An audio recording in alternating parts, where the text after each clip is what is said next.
Yo mga G, yan, bumili pala tayo ng lugaw sa Bulihan, tabi ng bakery sa Papas Lab. Alam niyo naman yan kung saan yung legendary lugawan dyan. Bali mga G, dalawang order pala yan na may laman, tapos tokwat baboy. Tapos ayan, flex lang natin yung baboy natin. Yan, talagang takam na ako mga G. Tapos nagbalat pala tayo ng itlog.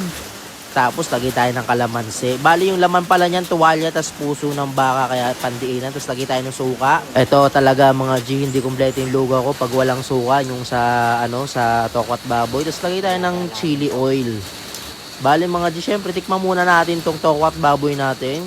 Ayun, napakasarap. Tapos ayan mga G, tignan yung taba niya, no, napakakapal niyan.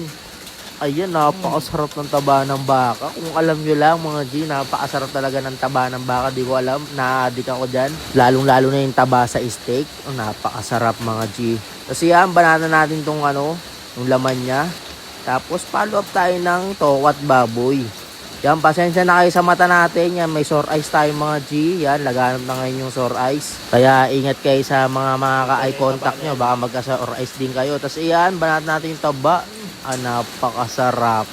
Talagang gumuguhit sa lalamunan mga G. Tapos sakmalin natin yung buong itlog. Ayun. Napaka-perfect ng panahon mga G. Maulan, straight yung ulan. Yan, lugaw mga G. Yan, di kasi tayo nasatisfied gapon sa bulalo. Kaya lugaw yung babanata natin ngayon. Tapos yan, kuha tayo ng tokwat baboy.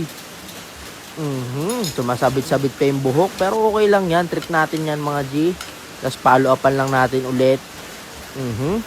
Bali pa nagkikrave pala ako mga G sa lugaw. Doon lagi ako bumibili sa Bulihan. Yan, tabi ng Papas Lab. Alam naman ng lahat yan, ng mga taga Bulihan. Halos lahat doon naglulugaw. Yung umaga, tuwing gabi.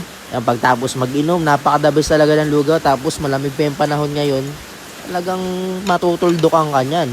Bale, magre-review sana tayo kanina ng mga trending na food tripan. Kaso ang lakas ng ulan mga G, kaya naisipan ko na lang pumood trip dito sa bahay ng lugaw. Yan, safe pa. Pero kung maganda talaga panahon kanina mga G, yan. Talagang honest review tayo mga G. Lahat bibiglain natin, walang ex-date, walang bayaran. Yan, bibiglain natin yung mga trending daw ng masasarap. Kaya sa mga gustong i-review yung mga trending yan, lapag dyan sa comment section, yan.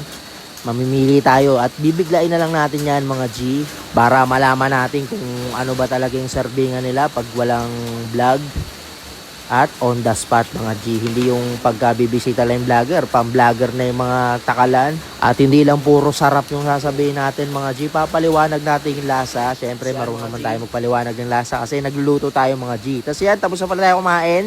Yan, inumun tayo ng tubig, bumabara na kasi sa lalamunan.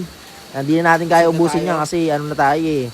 Full na tayo, full charge na tayo mga G. Tapos may sore eyes pa. Yun lang mga G. Salamat!